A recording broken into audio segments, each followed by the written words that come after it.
welcome to Health Talk. My name is Janet Trang, and this is Claire Wilkinson. And with us, we have Dr. Gloria Wu, clinical instructor at Stanford University School of Medicine, Department of Ophthalmology. Today's topic will be diabetes and the eye. So tell us, Dr. Wu, we heard that you recently wrote a book. Oh, I wrote a book on diabetes, diabetic retinopathy, and it's right here. And what happened was that I wrote 450 pages in 6.5 months because I was so into writing about this topic because I think it's very important because there's a diabetes epidemic right now in America. And what happens is, why did I write about diabetes in the retina? If in the eye, diabetes affects all parts of the eye, from the front part of the eye, which is the cornea, to the inside, which is the lens, which people get diabetic cataract, and to the retina, which is the inside lining of the eye. I'm a retina specialist, so as a retina specialist, we find that this part is very important because it's 350 microns, which is the diameter of 6 hairs, so it's very small. However, it's really important because when light enters into the eye, it goes to the retina. Once it hits the retina, it makes the connections to the brain. So this is both nerve tissue, the retina, and vascular tissue. And in diabetes, it affects the blood vessels. And because there's so many blood vessels making up the retina, and these are the smallest vessels in the body, we see the changes in diabetes in the eye first, in all the parts of the body, because it's very hard for us to see the blood vessels inside the heart or the kidney, but we can see them inside the eye.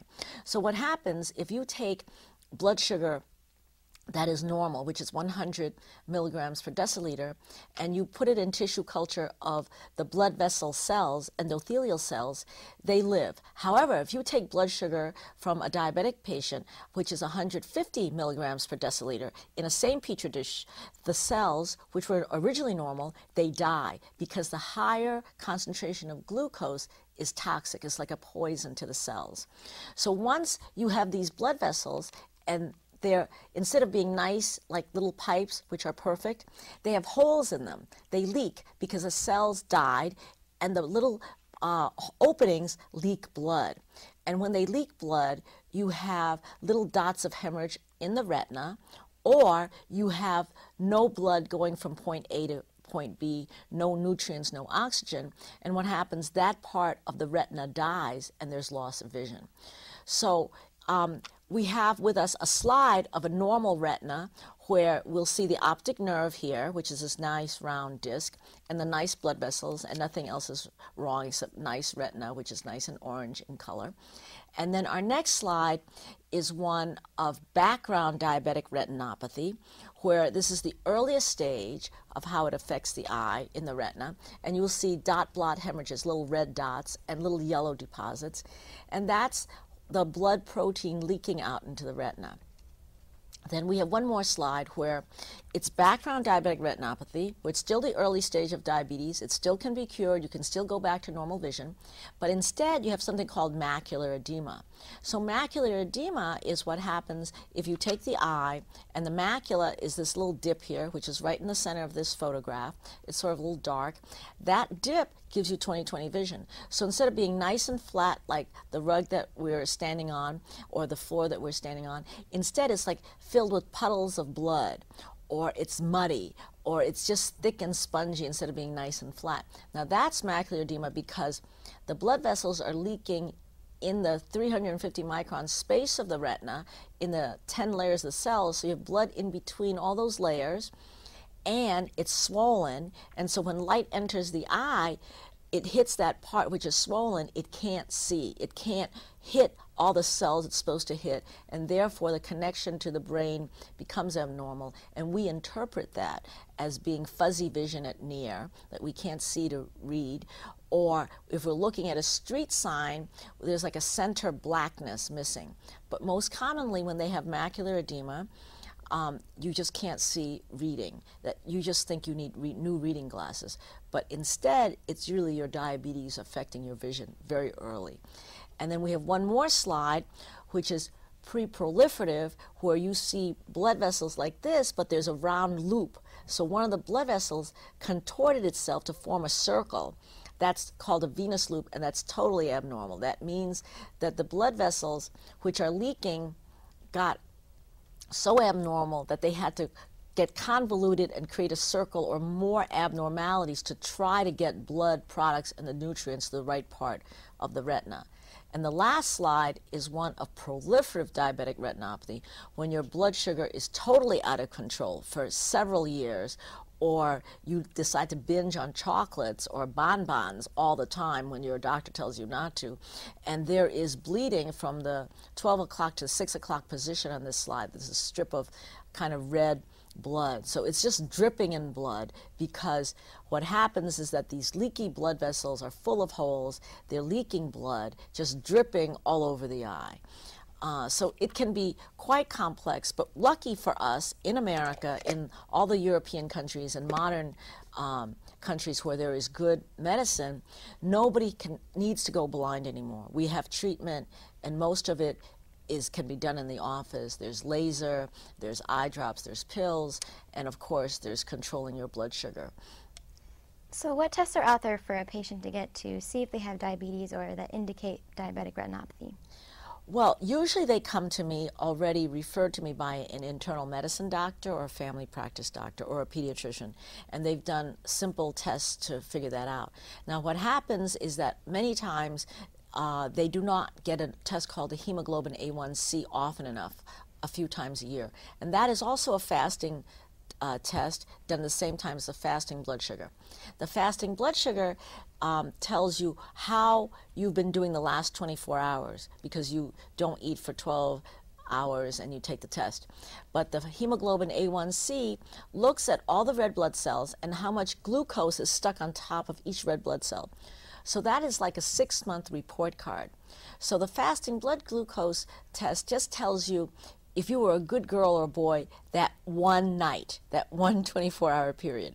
But the hemoglobin A1C gives me a 6-month report card. Were you good for 6 months? And that's much more important for us in ophthalmology, because we can see the long-term changes, in the retina over 6 months. Because if you're bad for one day and you're perfect 365 days, nothing's going to happen to your retina. But if you're bad repeatedly, this is when you get the damage.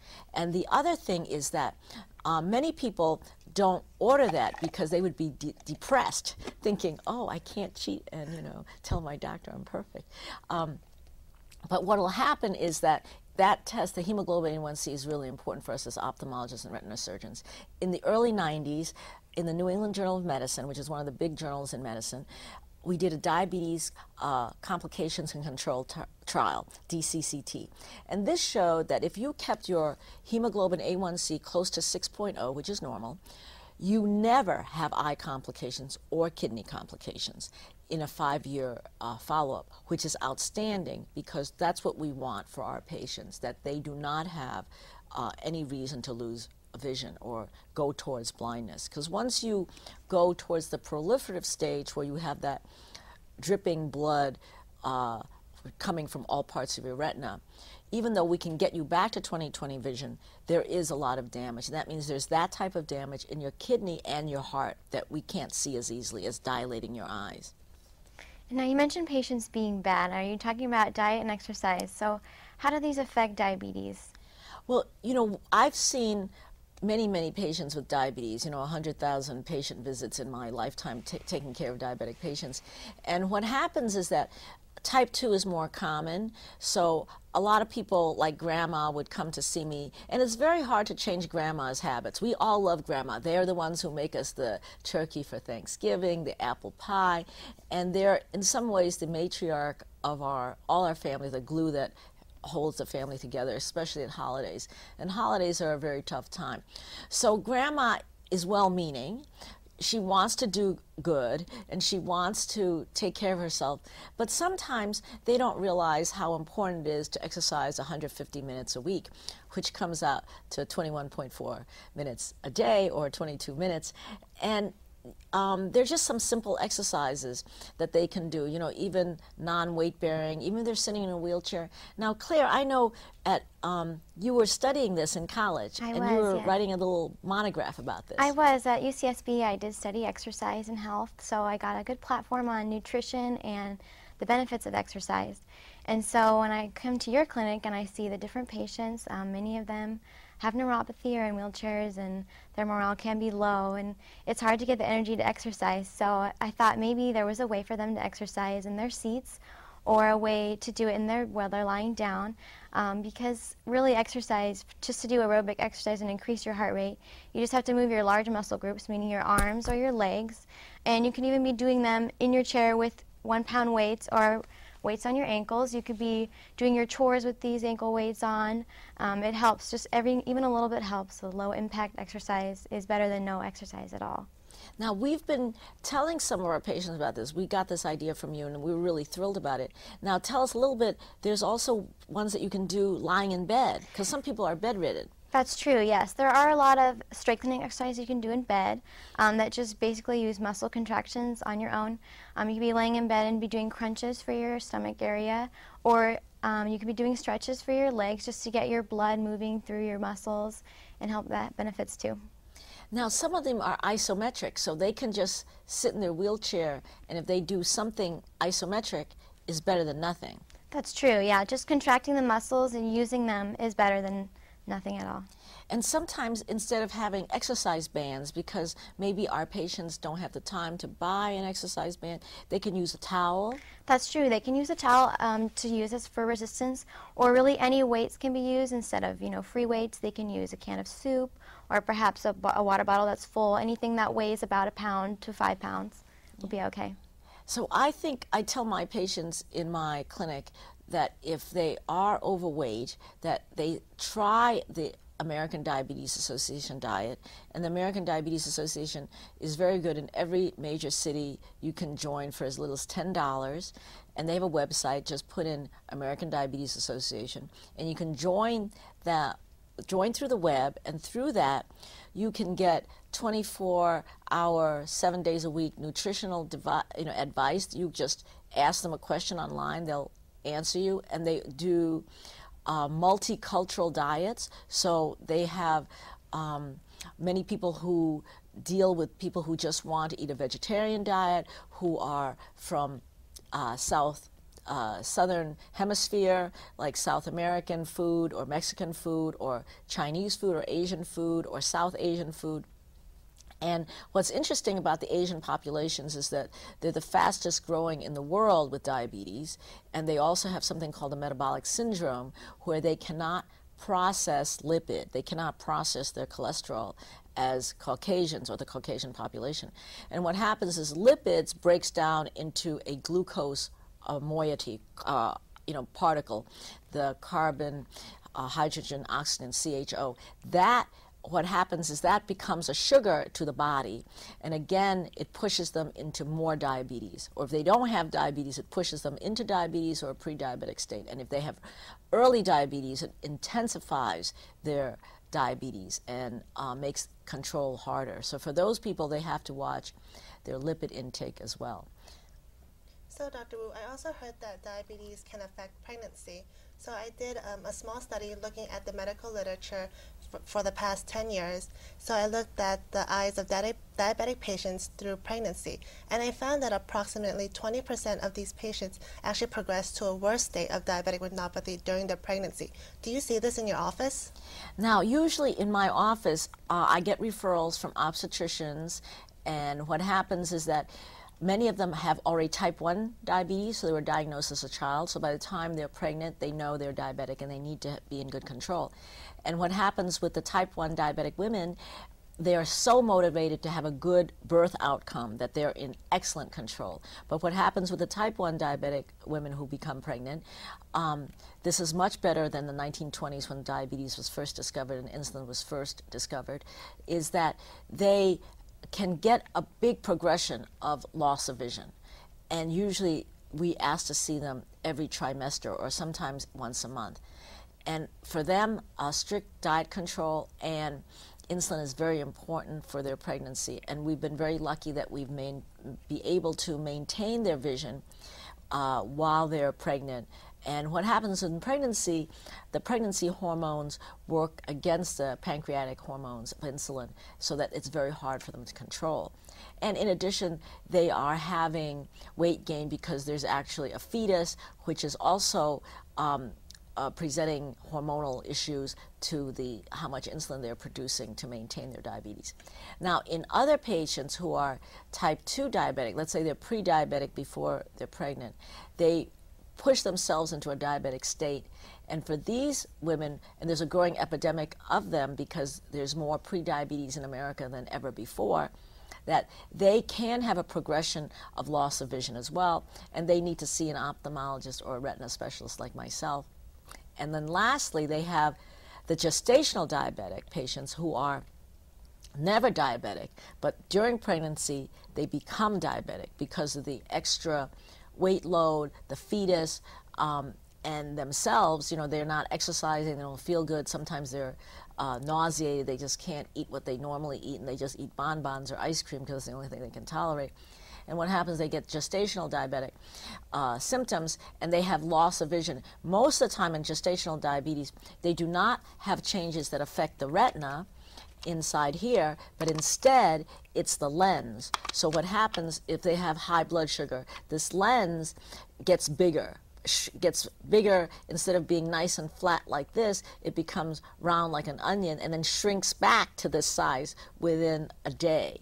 So they will have changes, big fluctuations of vision in gestational diabetes. And a lot of times people don't bother to see an ophthalmologist, but they should because there are changes. And sometimes the changes in their lens in the gestational diabetics continues until they finish nursing, because this lens will just get big and small within a course of a couple of days, and they can't see. So they need glasses during that time, temporary, and it goes back to normal if their diabetes is in control. And in the gestational diabetic patient, what happens is that they have a 20 to 50% chance of becoming diabetic later in their lifetime.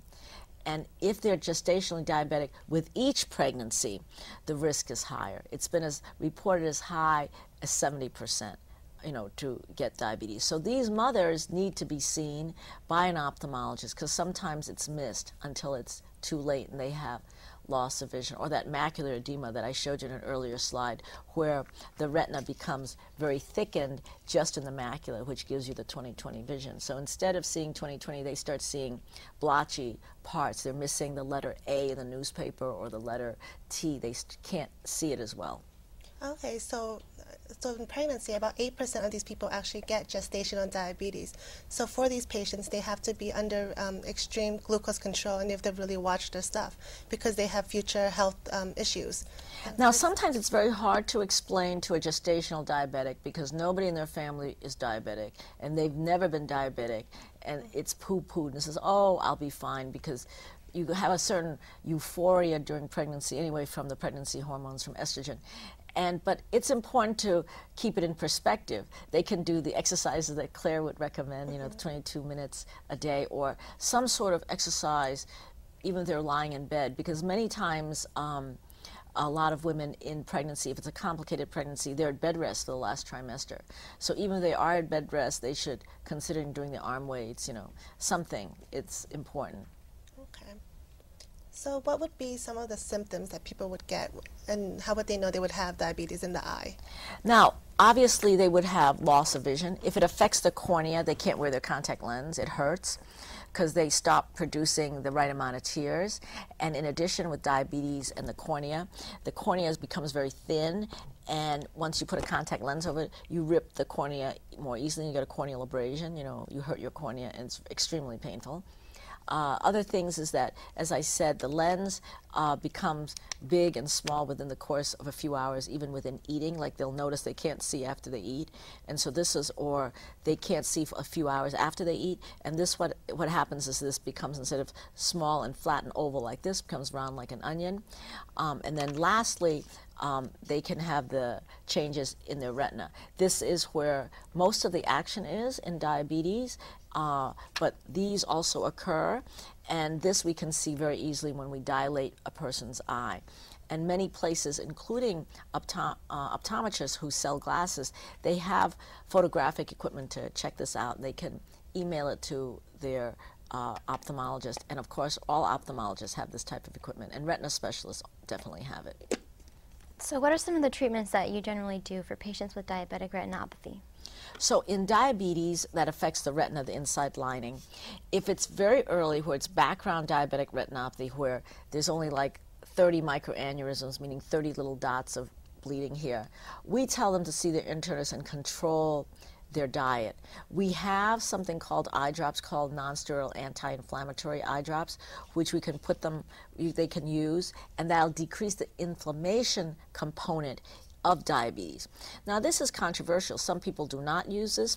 I trained in Boston where they discovered many of these eye drops, and we found that to be helpful, because if you're 20/25 vision, which is 95% of normal, A-, for using eye drops and they get to 20/20 vision, that's perfect. They're pretty happy about it. Now, once they get into the pre-proliferative stage, where they make that vascular loop you saw, where these blood vessels become fat and sausage-like, they really need tighter control, because they're one step away from needing laser. Now, in between, in any of these stages, you get the macular edema. So if diabetic retinopathy, the stage is background diabetic retinopathy, pre-proliferative, and proliferative, if those are the flavors of ice cream, vanilla, chocolate, and strawberry, macular edema is the sprinkles. It can happen in any stage. So you can have swelling of the retina. Once you have swelling of the retina in any of the stage, even if you have 20/20 vision, usually we do a test called a fluorescein angiogram. So not only we take photographs, but we inject inside one of these veins a dye which comes out of the kidneys, is water soluble, and this has been done since 1965, 69. And what happens is that we will see indeed how many microaneurysms there are and how bad are their blood vessels leaking, because sometimes we cannot see this with the naked eye. Then they are a candidate for laser, macular edema laser treatment. And that has been proved to be very effective since 1985, when we had the early treatment diabetic retinopathy study, which was funded by the National Institute of Health, and we looked at 200,000 patients. So that is the standard of care still. And then once they're bleeding, like we saw in that picture in the slide where they're bleeding from 12 o'clock to 6 o'clock, these big drips of blood, that's called proliferative diabetic retinopathy. And for those people, they definitely need laser. However, there is a subgroup of people where we now use an injection called Avastin, which is made by Genentech, which was originally used for breast cancer and colon cancer, where we inject it intravitreally. So we inject through the eye here with a very, very tiny needle. Nobody feels it.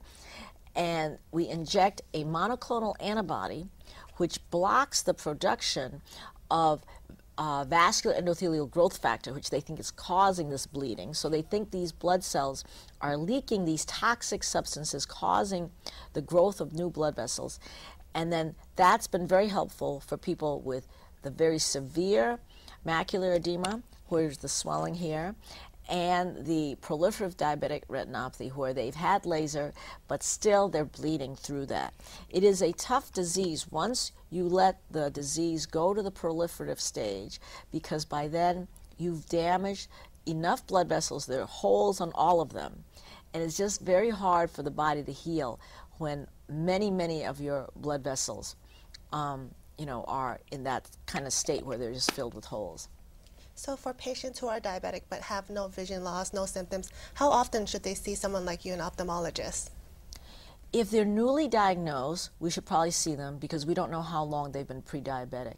They think that 1/3 of the diabetics in America don't even know they have diabetes. They're just walking around, urinating a lot, eating a lot of food, drinking a lot of liquid, and they just think they're fine, and they think they'll just put on new reading glasses. So many times people don't even know, because they get the fasting blood sugar and they've been good for that 24 hours, and they don't get the hemoglobin A1C, so we don't know the 6-month report card. So we should see them when they're diagnosed, because we don't know how long they've been cheating. And then we should see them if they have background diabetic retinopathy. Some people see them once or twice a year, but it depends on their blood sugar control and their cholesterol. If their cholesterol is 400, their triglycerides are 400, their hemoglobin A1C is 12 for the first time, you need to see them more than once a year, because they're a time bomb, because you need to tell them that something's happening to their retina. Because once you show the patient the pictures that this is their eye, they can reverse this, they're very motivated. If you don't show them what's happening, they're not motivated to change their eating habits. And if they have more severe disease, we see them as often as 4 times a year. Okay. So what would the typical visit encompass? Usually they come, we take their vision, look at the E and see how well they're seeing. We check their glasses. We make them, if they're stuck at seeing 20/40, which is the driving level vision, but they can't see 20/20, we have something called a pinhole where they look to see if they can see better. Then we check their pressure for glaucoma, because diabetes can also push them into glaucoma, because what happens is that here is the blue part of the eye, behind it's the ciliary body. If that has no blood vessels, it's not functioning. It then doesn't drain. Here's this little tiny opening, the trabecular meshwork. It won't drain the fluid in the eye, and they push into a type of glaucoma. And so we check them for glaucoma, and then we dilate them and look at their retina and see what's going on. And then we look at them with a bright light, and we sometimes take photographs. We measure the thickness of their retina using optical coherent tomography. So they're there for a minimum hour just to figure this out. If they're a new patient, probably an hour and a half. Okay. Now, what do you think about changing their lifestyle? Do you think that's difficult for them? What do you ladies think? It's hard. It's really hard, because I understand that once you've been used to eating these fatty foods and your taste buds are used to it, because I know that it takes 6 months for you to change your taste buds. So for these patients, it's a huge, drastic change. It is huge. We also even wrote a cookbook. It's on Amazon, Diabetes. Okay, well, thank you for discussing this topic with us, Dr. Wu. I know it affects a lot of us and our family members and friends. So this information is really important to us.